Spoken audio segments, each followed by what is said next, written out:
I break down this scam in easy digestible bits, so bear with me.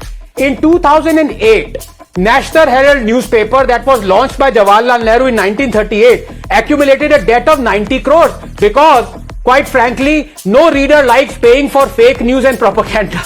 Congress then offered 90 crore interest-free loan in quanta to the Associated Journals Limited running National Herald, but the attempt to bring back the newspaper failed.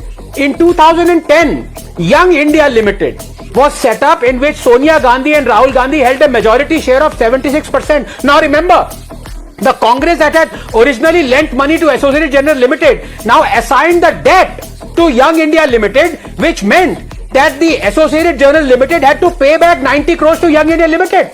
But because Associated Journals Limited was not in a position to repay the loan, the company transferred its shareholding to Gandhi-owned Young India Limited, for which they received only 50 lakhs.